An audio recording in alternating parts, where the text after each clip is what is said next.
నమస్కారం city news కు స్వాగతం. ఈ రోజు కామారెడ్డి జిల్లా ప్రభుత్వ ఆసుపత్రి ముందు ఏఐటియుసి అనుబంధ సంఘం మెడికల్ ఎంప్లాయీస్ వర్కర్స్ యూనియన్ ఆధ్వర్యంలో దేశవ్యాప్త సార్వత్రిక సమ్మెను మే 20వ తేదీన విజయవంతం చేయాలని, అలాగే 4 లేబర్ కోడ్లను రద్దు చేయాలని పోస్టర్లు ఆవిష్కరించడం జరిగింది.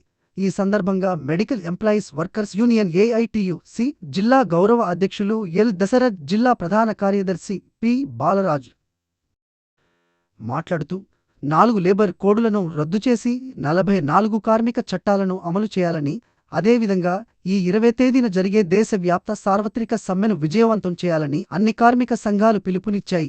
ఈ సందర్భంగా వారు మాట్లాడుతూ, కామారెడ్డి జిల్లాలో ప్రభుత్వ ఆసుపత్రిలో పనిచేస్తున్న కార్మికులకు కనీస వేతనము 60 జీవో ప్రకారం కనీస వేతనాలు ఇవ్వాలని, అలాగే 18 జీవో ప్రకారం వేతనాలు ఇవ్వాలని, అనేకసార్లు కేంద్ర రాష్ట్ర ప్రభుత్వాలకు తెలియజేసిన కార్మిక చట్టాలను పట్టించుకోకుండా కాంట్రాక్ట్ విధానాన్ని కొనసాగిస్తున్నారని, కాంట్రాక్టు విధానాన్ని రద్దు చేయాలని, కార్మికులకే పని ఇవ్వాలని, కార్మికుల శ్రమదోపిడికి గురవుతున్నారని, కార్మికుల యొక్క రోజువారీ కొన్ని కారణాల వల్ల రానివారి డబ్బులు రాష్ట్ర వ్యాప్తంగా, జిల్లా వ్యాప్తంగా కాంట్రాక్టర్లకు డబ్బులు కోట్ల రూపాయలు కాంట్రాక్టర్లు మిగిలిపోతున్నాయని, ప్రభుత్వమే అవుట్సోర్సింగ్ కార్మికులుగా లేదా థర్డ్ సెక్షన్ కార్మికులుగా, కాంట్రాక్ట్ కార్మికులుగా గుర్తించి ప్రభుత్వం ఆధీనంలోకి తీసుకుంటే కోట్లాది రూపాయలు కార్మికుల డబ్బులు మిగులుతాయని ప్రభుత్వానికి వారన్నారు. అదేవిధంగా కార్మికులకు కనీస వేతనాలు సుప్రీంకోర్టు జీవో ప్రకారం 26,000 రూపాయలు ఇవ్వాలని, లేదా 65 ప్రకారం 21,000 ఇవ్వాలని కేంద్ర రాష్ట్ర ప్రభుత్వాలు మాట తప్పి కేవలం 15,600 రూపాయలు ఇవ్వడం జరుగుతుందని, ఎలాంటి జీవో లేకుండా 11,000 కార్మికులకు 3,000 రూపాయలు పీఎఫ్ ఈఎస్ఐ పేరుతో అదనంగా 1,000 రూపాయలు కాంట్రాక్టర్ కండ్ల కనపడ్డట్టుగా కార్మికుల శ్రమను దోచుకుంటున్నాడని, ఇప్పటికైనా రాష్ట్ర ప్రభుత్వము కార్మికులకు పని ఇచ్చి కాంట్రాక్టు విధానాన్ని రద్దు చేయాలని, కార్మికుల కనీస 8 గంటలు మాత్రమే పనిచేయించాలని, పని భారాన్ని తగ్గించాలని, కార్మికులకు కనీస జాతీయ సెలవులు ఇవ్వాలని వారన్నారు. ఈ కార్యక్రమంలో మెడికల్ ఎంప్లాయీస్ వర్కర్స్ యూనియన్ రాష్ట్ర నాయకులు మరియు ఏఐటియుసి కామారెడ్డి జిల్లా గౌరవ అధ్యక్షులు ఎల్ దశరథ్, ఏఐటియుసి కామారెడ్డి జిల్లా ప్రధాన కార్యదర్శి పి బాలరాజు, కామారెడ్డి జిల్లా ప్రభుత్వ ఆసుపత్రి జిల్లా అధ్యక్షులు ఎం శ్రీనివాస్, జిల్లా కోశాధికారి ఎన్డి రఫీ, కామారెడ్డి ప్రభుత్వ పట్టణ అధ్యక్షులు సందీప్, ఆసుపత్రి కార్మికులు ఖైరత్ అలీ, భాస్కర్, రజిత, లక్ష్మి, జమున, నాగమణి, వాసవి ఈ పోస్టర్ ఆవిష్కరణ కార్యక్రమంలో కార్మికులు పాల్గొన్నారు. ప్రభుత్వం వెంటనే కనీస వేతనాలు జిల్లాలో రాష్ట్రంలో ఇవ్వకపోవడమా, కనీస వేతనాలు రాష్ట్రంలో జిల్లాలో ఇవ్వకపోవడమా, 6 నెలలు 4 నెలలు గడుస్తా కనీస వేతనాలు ఇవ్వకపోవడమా. ఈరోజు కామారెడ్డి జిల్లా కామారెడ్డి ప్రభుత్వ ఆసుపత్రి ముందు దేశవ్యాప్త సార్వత్రిక సమ్మెను విజయవంతం చేయాలని మరి పోస్టర్ ఆవిష్కరణ నిర్వహించడం జరిగింది. ఈ సందర్భంగా మరి 4 లేబర్ కోడ్లను వెంటనే రద్దు చేయాలని చెప్పి మరి ఇప్పుడు అడుగుతా ఉన్నాము కేంద్ర ప్రభుత్వానికి. ఒక దిక్కు కాంట్రాక్ట్ అవుట్సోర్సింగ్ విధానాన్ని కొనసాగిస్తూ మరో ప్రక్క పని భారానికి కనీస వేతనం ఇవ్వాలని చెప్పి కేంద్ర ప్రభుత్వాన్ని అడుగుతా ఉన్నా కూడా కొట్టినట్టు కూడా వ్యవహరిస్తలేని పరిస్థితి కనబడతా ఉన్నది.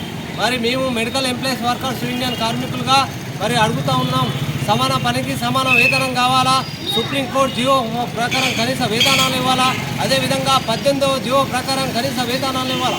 సుప్రీంకోర్టు ఒక పక్క చెప్తా ఉంది, మనిషి బతకడానికి 20,000 రూపాయలు ఉండాలా, కలిసి జీవించాలంటే ఇవాళ నిత్యావసర ధరలు పెరుగుతూ ఉన్నాయి, ఆకాశాన్ని అంటుతూ ఉన్నాయి. ఇవాళ ధరలు పెరుగుతూ విపరీతంగా మరి మధ్యతరగతి, పేద తరగతి ప్రజలంతా, కార్మికులంతా ఇవాళ రోడ్డు పాలై పరిస్థితి కనబడతా ఉన్నది. ఒక పక్క మరి కేంద్ర ప్రభుత్వము మరి చెప్పినా కూడా పట్టించుకోలేని పరిస్థితి ఉంది. కాబట్టి దేశవ్యాప్తంగా 20వ తారీఖున మరి సమ్మెకు పిలుపునిస్తూ ఉన్నాం. దానిలో సమ్మెలో భాగంగా మరి ప్రభుత్వ ఆసుపత్రిలో పనిచేస్తున్న కార్మికులంతా కూడా నల్ల బ్యాడ్జీని ధరించి నిరసన కార్యక్రమం నిర్వహిస్తామని చెప్పి ఈ సందర్భంగా తెలియజేస్తూ ఉన్నాం. నా పేరు Dashrath, medical employees workers union జిల్లా గౌరవ అధ్యక్షులు.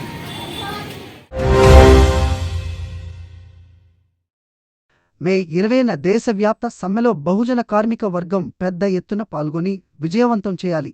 బహుజన వామపక్ష కార్మిక సంఘాల జేఏసీ రాష్ట్ర సదస్సు పిలుపు మే 20న జరిగే దేశవ్యాప్త సమ్మెను విజయవంతం చేయాలని కోరుతూ బహుజన వామపక్ష కార్మిక సంఘాల జేఏసీ ఆధ్వర్యంలో ఈరోజు హైదరాబాద్ బాగలింగంపల్లి ఓంకార్ భవనం హైదరాబాద్లో రాష్ట్ర సదస్సు నిర్వహించారు. ఈ సదస్సుకు BLTU రాష్ట్ర ప్రధాన కార్యదర్శి ఎస్. సిద్దిరాములు అధ్యక్షత వహించారు. ఈ సందర్భంగా BLTU రాష్ట్ర అధ్యక్షులు దండి వెంకట్ మాట్లాడుతూ, భారత బహుజన కార్మిక వర్గానికి రాజ్యాంగం కల్పించిన 44 రక్షణ చట్టాలను రద్దు చేసి కార్మిక వ్యతిరేక 4 కోడ్ను తెచ్చిన బీజేపీ కేంద్ర ప్రభుత్వం అంబానీ, ఆదాని లాంటి స్వదేశీ, విదేశీ కార్పొరేట్ కంపెనీలకు లాభాల కోసం తెచ్చిన కార్మిక వ్యతిరేక 4 కోడ్ను రద్దు చేయాలని డిమాండ్ చేస్తూ మే 20న జరిగే దేశవ్యాప్త సమ్మెలో భారత బహుజన కార్మిక వర్గం పెద్ద ఎత్తున పాల్గొని విజయవంతం చేయాలని పిలుపునిచ్చారు. కేంద్ర, రాష్ట్ర ప్రభుత్వ సంస్థల్లోని అవుట్సోర్సింగ్ కార్మికులను పర్మినెంట్ చేయాలని, ఆలోపు సుప్రీంకోర్టు తీర్పునుసరించి కనీస వేతనం Rs. 26 అమలు చేయాలని డిమాండ్ చేశారు. AICTU రాష్ట్ర అధ్యక్షులు అనిల్ కుమార్, KHPS రాష్ట్ర అధ్యక్షులు K. చంద్రశేఖర్ ప్రసాద్, TUCA రాష్ట్ర అధ్యక్షులు D. రాజేష్, IFTU రాష్ట్రట నాయకులు మల్లేష్, రాష్ట్రట నాయకులు ఏకయ్య, TFTU రాష్ట్రట ప్రధాన కార్యదర్శి ఎస్. ఖాళీల్, రాష్ట్ర ఉపాధ్యక్షులు యదగిరి, TSKPES రాష్ట్ర అధ్యక్షులు తెలరం జంగయ్య, రాష్ట్ర నాయకులు గ్యార సాలయ్య, ఎస్. ప్రభాకర్, KHPS రాష్ట్రట నాయకులు M. వెంకటయ్య, TVVU తెలంగాణ వ్యవసాయ వృత్తిదారుల సంఘం రాష్ట్ర అధ్యక్షులు డోలక్ యాదగిరి, PVKV రాష్ట్రట నాయకులు షేక్ సావాలి, IFTU జాతీయ నాయకులు సునీత, ప్రగతిశీల మహిళల సంఘం రాష్ట్ర నాయకురాలు మేకల రాజేందర్, గంగా శంకర్, బహుజన మున్సిపల్ యూనియన్ రాష్ట్ర నాయకులు B. Jagadish, S. D. Syed, Telangana బహుళ జన బీడీ కార్మిక రాష్ట్ర నాయకులు, కళాకారులు పాటల ద్వారా ఉత్తేజం ఇంపారు. మాట్లాడుతూ, అసంఘటిత రంగ కార్మికుల సంక్షేమం కోసం సమగ్ర రక్షణ చట్టాలను చేయాలని డిమాండ్ చేయాలని, బీజేపీ కేంద్ర ప్రభుత్వం తెచ్చిన 4 లేబర్ కోడ్లను రద్దు చేయాలని, కనీస వేతనం Rs. 30,000 అమలు చేయాలని, EP పెన్షన్ 15,000 ఇవ్వాలని, బీడీ పరిశ్రమ కేంద్ర ప్రభుత్వం విధించిన ఆంక్షలు GST కోటా చట్టంను రద్దు చేయాలని, అన్ని కాస్ట్లీ ప్రభుత్వశాలల్లో సోర్సింగ్ కార్మికులను పర్మినెంట్ చేయాలని వారు డిమాండ్ చేశారు. ఈ సాంస్కృతిక పరిమితం కాకుండా 20వ తారీఖున జరగబోయేటువంటి సమ్మెకి పరిమితం కాకుండా క్షేత్ర స్థాయిలో కార్మికులు, ప్రజలు, రైతులు, వ్యవసాయ కార్మికులు, కూలీలు ఏ ఇబ్బంది లేకుండా ఈ బహుజన వామపక్ష జేఏసీ పక్షాన పోరాటానికి ముందు భాగంలో ఉండాలని తెలియజేస్తూ, మరి ఈ కార్యక్రమంలో తమ అమూల్యమైనటువంటి వివిధ కార్మిక సంఘాలు, మన జేఏసీలో ఉన్న ఒకటి సంఘం, 2 సంఘాలు తప్ప మిగతా సంఘాల నాయకులందరూ కూడా తమ అమూల్యమైనటువంటి సమయాన్ని ఇచ్చి మాట్లాడి పాల్గొన్నటువంటి నాయకులకు, మరి ఈ సదస్సులో పాల్గొన్న మీ అందరికీ వేదిక మీద ఉన్నటువంటి మీ అందరూ కూడా బహుజన వామపక్షాల కార్మిక సంఘాల జేఏసీ పక్షాన పేరు పేరున ఉద్యమ జైలు నడుపుతూ జైలు రాజస్థానం తెలియజేస్తూ ఈ కార్యక్రమాన్ని ఇంతలో ముగిస్తున్నారు. మరి ఈ భోజనం అయిపోయిన అనంతరం ఇక్కడ బహుజన వామపక్ష జేఏసీ నాయకులు ఎవరైతే ఉన్నారో వారు ఒక 10 నిమిషాలు ఉండాలా, మనం ఇంకా ఎట్లా ఈ సమ్మెను ముందుకు తీసుకెళ్లాలా, జిల్లాలో రాష్ట్రంలో ఏ విధంగా ముందుకు తీసుకుపోవాలని వాళ్ళు మాట్లాడుకోవాలా, కరపత్రాలు వచ్చినాయి అవి తీసుకొని వెళ్ళిపోవాలని తెలియజేస్తూ పాల్గొన్న మీ అందరికీ, ముఖ్యంగా కళాకారులు తమ ఉత్తేజపూరితమైనటువంటి పాటల ద్వారా మనం చైతన్యవంతం చేస్తూ మనం ముందుకు వచ్చారు.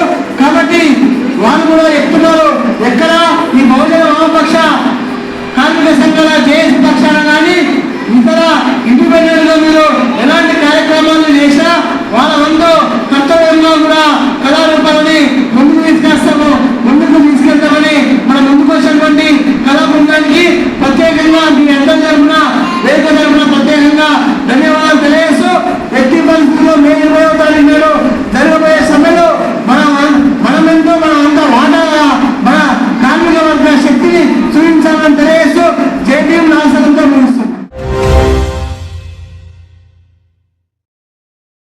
లింగంపేట మండలం బాణాపూర్ గ్రామ సబ్స్టేషన్ నందు 1 కోటి రూపాయల నిధులతో ఏర్పాటు చేసిన 3.15 MVA పిటిఆర్ ఏర్పాటు చేయడం జరిగింది. ఈరోజు స్థానిక ఎమ్మెల్యే మదన్ మోహన్ గారు నూతనంగా ఏర్పాటు చేసిన 3.15 MV ఏపీటీఆర్ను ప్రారంభించడం జరిగింది. ఈ సందర్భంగా ఎమ్మెల్యే మదన్ మోహన్ గారు మాట్లాడుతూ సమ్మర్ ఆక్షన్ ప్లాన్లో భాగంగా ప్రజలకు నాణ్యమైన విద్యుత్ అందించాలనే ఉద్దేశంతో లో వోల్టాజీ సమస్యను నివారించాలని గ్రామస్తులు మరియు రైతులు కోరడంతో అదనంగా ₹1 కోటి నిధులతో 3.15 MV ఏపీటీఆర్ ఏర్పాటు చేయడం జరిగింది అన్నారు. చుట్టుపక్కన ఉన్న 8 గ్రామాలకు లో వోల్టేజీ సమస్య పూర్తిగా తొలగనుంది అని అన్నారు. ఈ సందర్భంగా జిల్లా విద్యుత్ ఆఫీసర్ గారికి, మండల విద్యుత్ అధికారులకు, DE, ADE, AE, line inspector గారికి కృతజ్ఞతలు తెలిపారు.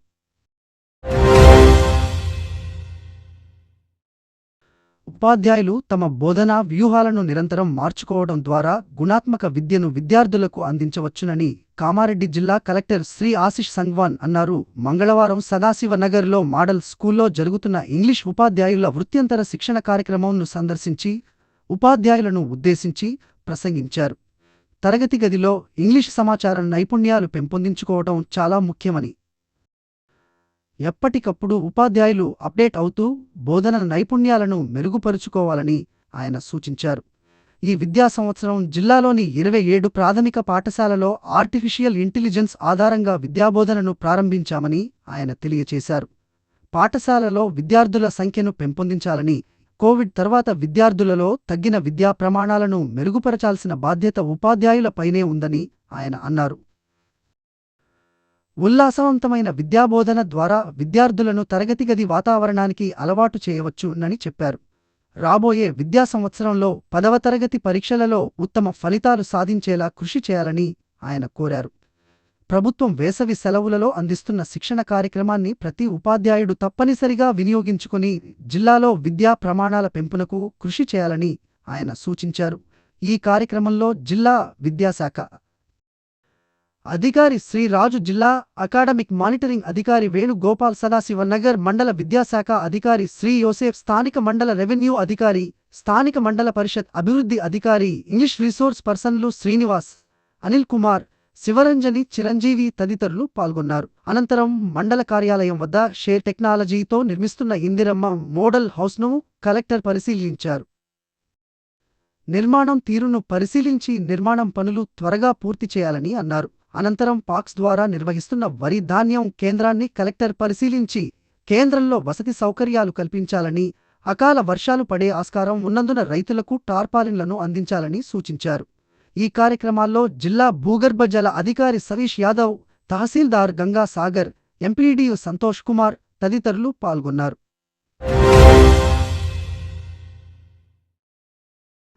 కామారెడ్డి జిల్లాలోని అడ్లూర్ గ్రామంలో మంగళవారం రోజు నూతనంగా ఇందిరమ్మ ఇళ్లకి జిల్లా పీడీ, మున్సిపల్ కమిషనర్, ఇందిరమ్మ ఇళ్ల ఈ వారి ఆధ్వర్యంలో ఇందిరమ్మ ఇళ్లకు ముగ్గు పోయడం జరిగింది. ఈ సందర్భంగా పీడీ మాట్లాడుతూ ఇందిరమ్మ ఇల్లు నిర్మించుకునే ప్రతి ఒక్క లబ్ధిదారులు ఎలాంటి దిగులు చెందాల్సిన అవసరం లేదని అన్నారు. బేస్మెంట్ లెవెల్ కాగానే ₹1,00,000, స్లాబ్ లెవెల్ గోడలు రాగానే మరో ₹1,00,000, స్లాబ్ వేసిన తర్వాత 2 లక్షలు, అలాగే ప్లాస్టింగ్, పెయింటింగ్, వాషింగ్ రూమ్స్ కాగానే మరో ₹1,00,000 చెల్లించడం జరుగుతుందని ఆయన తెలిపారు. ఈ గ్రామంలో ఇందిరమ్మ ఇల్లు 27 మంజూరయ్యాయి. ఈ కార్యక్రమాన్ని లబ్ధిదారులు, అధికారులు, ప్రజలు అందరూ కలిసి పండగ వాతావరణంలా భూమి పూజ కార్యక్రమాలు నిర్వహించారు. ఈ కార్యక్రమంలో ఇందిరమ్మ ఇళ్ల కన్వీనర్ రాజేందర్, మాజీ కౌన్సిలర్ గడ్డం మీద రాణి మహేష్, గ్రామ కాంగ్రెస్ పార్టీ అధ్యక్షులు J Santosh, youth Congress party అధ్యక్షులు కోమటిపల్లి రాజు, జగ్గయ్య ఈశ్వర్, ముదాం నర్సింలు, కుంబాల గంగరాజు, ఇందిరమ్మ ఇళ్ల కన్వీనర్లు, గ్రామ ప్రజలు తదితరులు పాల్గొన్నారు. 360 డిగ్రీస్ ఇదంతా యాప్ మన ఆ సాంకేతిక నిపుణతతో తయారు చేయబడిన యాప్. అది మీకు మళ్ళీ బిల్లులు రావు. అందుకోసం ముఖ్యంగా మీకు తెలియజేయడం 400 నుండి 600 ఎస్ఎఫ్టీ లోపలనే కట్టాలి. ఇప్పుడు మనకు బేస్మెంట్ మార్కౌట్ చేయగానే మీ వార్డ్ ఆఫీసర్ వచ్చి మీకు ఫోటో తీస్తాడు. ఫోటో అప్లోడ్ చేసిన తర్వాతనే అప్పుడు మనకు పథకం మన ఇల్లు స్టార్ట్ అవుతుంది. అది మన ఫోటో కంపల్సరీ చేసి అప్లోడ్ చేస్తాడు ఆన్లైన్లో. అది చేసిన తర్వాతనే స్టార్ట్ చేసుకోవాలి. తర్వాత బేస్మెంట్ వరకు కట్టిన తర్వాత మనకు 1 లక్ష రూపాయలు వస్తాయి. బేస్మెంట్కి 1 లక్ష రూపాయలు వస్తాయి. తర్వాత మన బేస్మెంట్ నుంచి వెళ్ళి గోడలు కట్టుకున్న తర్వాత 2 లక్షలు, మన 1 లక్ష వస్తుంది. స్లాబ్ వేసిన తర్వాత 2 లక్షలు వస్తాయి. మిగతా కార్యక్రమం లాట్రిన్, ఫ్లోరింగ్, సున్నము మన అవన్నీ చేసుకున్న తర్వాత ఇంకొక 1 లక్ష వస్తాయి. ఈ మొదటి మీ అకౌంట్ నెంబర్ కూడా మొదటిసారి మన వార్డ్ ఆఫీసర్కి ఇచ్చినట్టు ఆయన ఎంటర్ చేస్తాడు. మీకు కంపల్సరీ మీ బ్యాంక్ అకౌంట్లోనే వస్తుంది. ఎక్కడ కూడా మీరు వెళ్ళాల్సిన అవసరం లేదు. మీ అకౌంట్ నెంబర్ కరెక్ట్ చేసుకోవాలి. బ్యాంకులోకి వెళ్ళి కొందరు ఏంటంటే పాత మన వార్డ్ ఆఫీసర్కి ఇస్తే పాత ఎంటర్ చేస్తే ఐఎఫ్ఎస్ కోడ్ కానీ బ్యాంక్ కానీ ఇది ఇబ్బంది అయ్యి పేమెంట్లు వస్తలేవు. మళ్ళీ ఎవరికో వెళ్ళిపోతాయి. మీ పేమెంట్ వేరే వాళ్ళకి వెళ్ళిపోతుంది. అందుకోసం మీరు క్షుణ్ణంగా మన అకౌంట్ ఒకసారి మన బ్యాంకులో తనిఖీ మళ్ళీ ఒకసారి అప్డేట్ చేసుకొని ఆ నెంబర్ ఇవ్వాలి. ఇంకా ఏమిటిదంటే మనకు ఈ మన బేస్మెంట్ కట్టేటప్పుడు కూడా మీరు ఎక్కువ పిల్లర్లు బాగా ఎక్కువ మన స్టీలు 16 mm అవన్నీ పెట్టుకోవాల్సిన అవసరం లేదు. ఆ 12 mm 4 బార్లు వేసుకున్న సరిపోతుంది. బేస్మెంట్ వరకు ఆ షార్ట్ కాలమ్స్ అక్కడి వరకే కట్ చేసేయాలి కాలమ్స్. మీకు అంత ఖర్చు తక్కువ అవుతుంది. అట్లాగే మళ్ళీ ఇటుక గొడవలతో కూడా కట్టుకోవచ్చు. సిమెంట్ ఇటుకలతో కూడా కట్టుకోవచ్చు. దాంతో కూడా మీకు ఖర్చు తక్కువ అవుతుంది. ఇటు మన మట్టి ఇటుక కూడా రేట్ ఎక్కువ అవుతుంది. సిమెంట్ తర్వాత పెట్టుకోవచ్చు, కిటికీలు పెట్టుకోవచ్చు, సిమెంట్తో చేసిన ఎరువైనా పెట్టుకోవచ్చు. మీకు ఏది ఖర్చు తక్కువ అనిపిస్తే దాంతో కూడా తయారు చేసుకోవచ్చు. మీకు ఈ ఇటుక గోడలతో కట్టిన ఇల్లు కూడా 3 అంతస్తుల వరకు కట్టుకోవచ్చు. కాలంలో చేస్తేనే 3 అంతస్తులు కట్టచ్చు. అదే కానీ ఏమి నిమజ్జనం లేదు. మీకు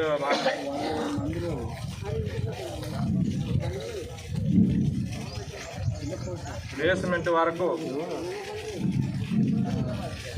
షార్ట్ కాలమ్స్ అక్కడి వరకే కట్ చేసి బేస్మెంట్ వరకే కాలాలు వేసుకొని మిగతాది ఇటుకలతోనే కట్టుకుంటే మీకు ఖర్చు తక్కువ అవుతుంది.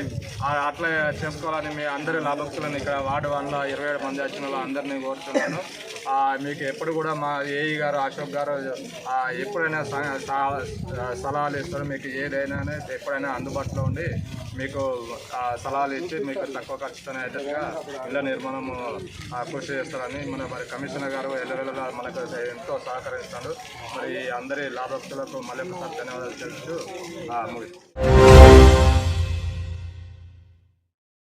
ఈ రోజు కామారెడ్డి మార్కెట్లో పసిడి ధరలు 10 గ్రాముల బంగారం 96,900, వెండి 1,010 రూపాయలు. ఇంతటితో ఈనాటి వార్తలు సమాప్తం. తిరిగి మళ్ళీ మరుసటి వార్తల్లో కలుసుకుందాం.